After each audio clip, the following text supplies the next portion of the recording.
Okay, so get ready for a deep dive into some seriously thought-provoking territory. Oh, yeah. We're talking capital punishment and abortion. Wow. Two topics you don't really want to bring up at the dinner table. Right. Rarely results in a calm conversation. Yeah. But here's the catch. With this particular deep dive, the essay we're exploring today connects these hot-button issues in a way you might not expect. That's right. Yeah, this isn't your typical back and forth on these issues. Not at all.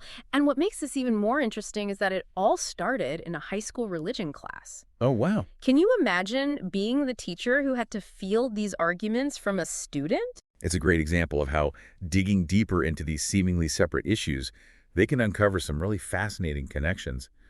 And in this case, the author uses their own unique moral lens to do just that. Exactly. Instead of seeing capital punishment and abortion as totally separate things, the author links them through this idea that modern society has fundamentally misunderstood the right to life. It's a bold claim, and they argue that this devaluation of life is what leads to a discomfort with capital punishment, Okay. or the death penalty, as it's often called. Right. They connected to this disconnect from the concept of eternal life and divine justice, which they believe were once central to how we viewed these issues. So, if I'm hearing this right, they're saying our modern discomfort with the death penalty comes from a shift away from a more, I don't know, spiritual or religious understanding of life and death. You got it. To really grasp where they're coming from, we have to remember this essay isn't just about capital punishment. It's about their belief in a specific moral order, Okay. one that they feel is supported by their interpretation of, well, religious texts. Okay, so how does that tie into this loss of right to life idea? What does the author believe would cause someone to lose that right? Well, they use this phrase, detrimental to society. Okay. The essay argues that when someone's actions are detrimental to society in a profound way, they essentially forfeit their right to life. It's a pretty stark viewpoint. Detrimental to society, that's kind of loaded. I mean, who gets to decide what that even means? And that's a question that the essay grapples with, Huh. especially in the context of the death penalty. Hmm. And this is where the author's argument gets really, really interesting. They argue that capital punishment, in their view, isn't about revenge. Okay. It's about restoring a moral balance. So it's not about an eye for an eye, but more about protecting society from someone who has, I don't know, irrevocably violated this moral order. Exactly. It's almost like they see society as this living entity, this thing that needs to be protected from something toxic or harmful. Right. And for them, the death penalty is a way to do that. It's about safeguarding the whole, not exacting revenge on an individual. And to back this up, they dive into the Old Testament, right? They do. The author cites passages like Numbers 35.33, which talks about how bloodshed pollutes the land and requires cleansing. They're connecting these ancient beliefs of purity and justice to their arguments about capital punishment. So are they basically saying the death penalty is justified because the Old Testament says so? That might rub some people the wrong way, don't you think? You're right, it's a controversial stance.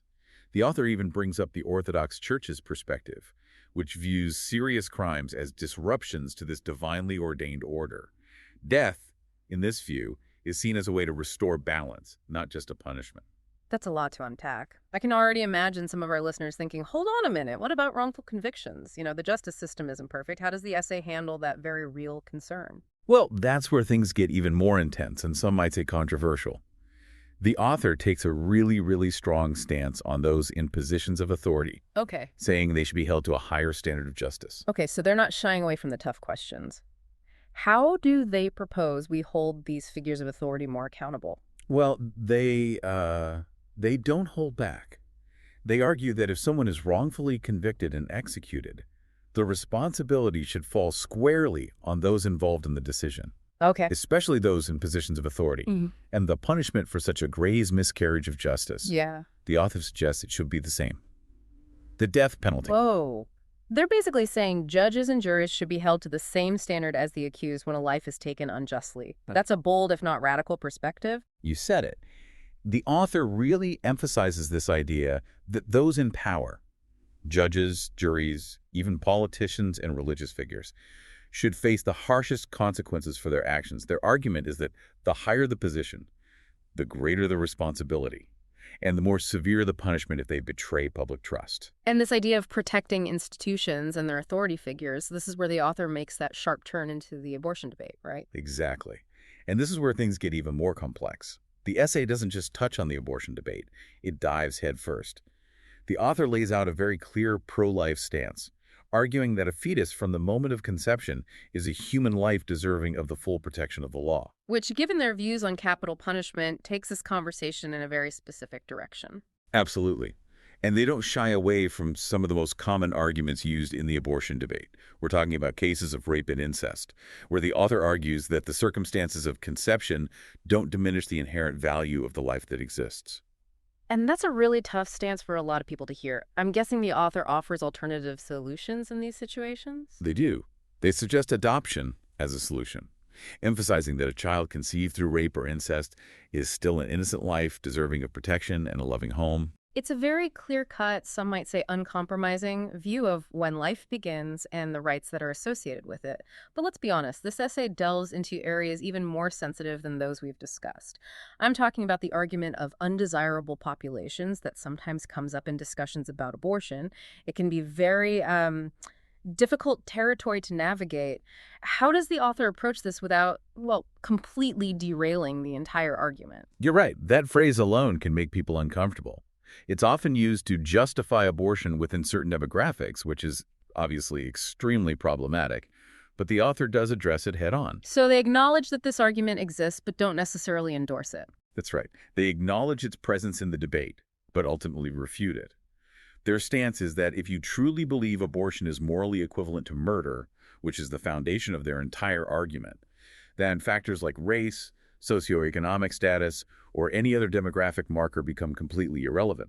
They argue that bringing those factors into the equation undermines the fundamental belief in the sanctity of human life that they've established throughout the essay. It's a challenging stance, to be sure. So we're talking about a pro-life position, rooted in a strong belief in the sanctity of life, linked back to the idea of a divinely ordained moral order. And this brings us to what might be the most challenging aspect of the entire essay, the author's stance on the consequences of abortion. And it is a difficult topic to discuss, no question.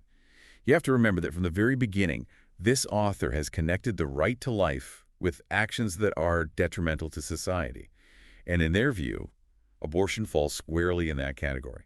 So based on their earlier arguments about capital punishment, if someone takes a life that is deemed detrimental to society, they forfeit their own right to life.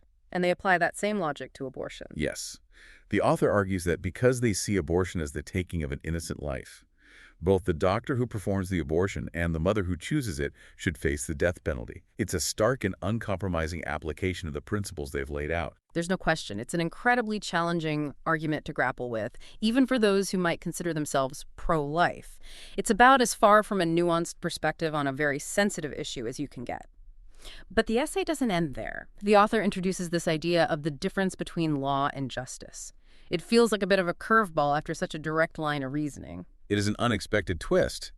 This is where the essay dives into the role of judges, arguing they should operate almost above the law in a certain way. Not that they're above the law, but that they have a duty to interpret and apply the law in a way that ensures true justice is served, even if it means taking into account mitigating circumstances. So it's not just about blindly applying the law as it's written, but also considering the context and the potential consequences of a strict by-the-book interpretation. It's like what they were saying earlier about the death penalty. Even if it's technically the law, a judge should have the ability to look at the specific circumstances and decide if a more lenient sentence would actually be more just. You've got it. And the essay even gives a really vivid example to illustrate this point, talking about a crime of passion.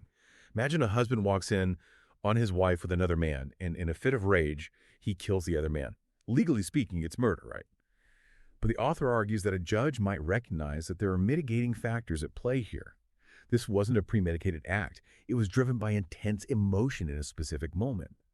So a judge might hand down a lighter sentence because in their view, this man, driven by a crime of passion, doesn't pose the same kind of threat to society as, say, a serial killer. It's a really interesting distinction they're making between, like, following the letter of the law versus upholding the spirit of the law, especially when it comes to protecting society and ensuring justice is served. But how does this connect back to the abortion argument? It feels like they kind of painted themselves into a corner with such a strict stance on the death penalty for both the doctor and the mother. And you're right, it's a hard line to back away from, but this is where that distinction between law and justice comes into play. The author seems to acknowledge that while in their ideal world, the law would reflect their belief in the gravity of abortion. Applying that same standard in every single case might lead to outcomes they wouldn't agree with. So even though their personal belief might be that abortion is morally wrong, they recognize that there might be situations where the most just outcome isn't necessarily a strict application of the law as they envision it. Exactly. And this doesn't mean they're softening their stance on abortion itself, but they seem to be suggesting that there could be exceptions, mitigating circumstances, situations where a judge using their wisdom and judgment might choose a different course of action. Okay, so we've covered a lot of ground here. We talked about capital punishment, the sanctity of life, abortion, the role of judges. This essay does not shy away from challenging topics, and some of the arguments are, well, let's just say, pretty jarring, even for someone like me who thought they'd heard it all. It's definitely not a light read, but I think that's what makes this deep dive so fascinating. This essay forces you to confront ideas that you might not agree with, but it does so in a way that is incredibly thought-provoking. It's a good reminder that there are people out there who see these issues through a completely different lens. And even if we don't personally agree with their conclusions, it's valuable to try and understand their perspective. Absolutely. And I think that's one of the biggest takeaways here. Engaging with diverse viewpoints, even those that initially seem shocking or upsetting, can actually be a really valuable exercise. It's so easy to stay in our own echo chambers, surrounded by people who already agree with us. But this essay reminds us that there are other ways of looking at the world, other ways of interpreting morality and justice. And grappling with those different perspectives can help us refine our own thinking, even if it makes us uncomfortable at times. I couldn't agree more. It challenges us to question our own assumptions and really examine why we believe what we believe. And that kind of self-reflection is never a bad thing. This deep dive wasn't about telling you what to think about capital punishment or abortion.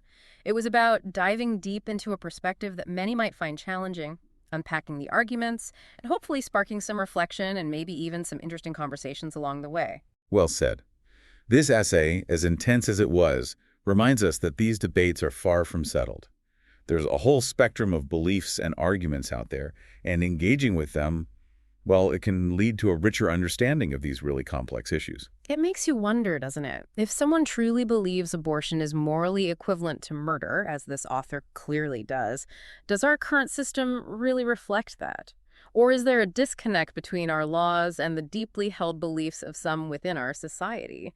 That's a question I'll be thinking about long after this deep dive is over. And that's a perfect place to leave it, with a question that lingers, prompting further reflection and perhaps even some challenging conversations of your own. And on that note, we'll leave you to ponder those big questions. Until next time, keep diving deep, and remember, there's always more to learn.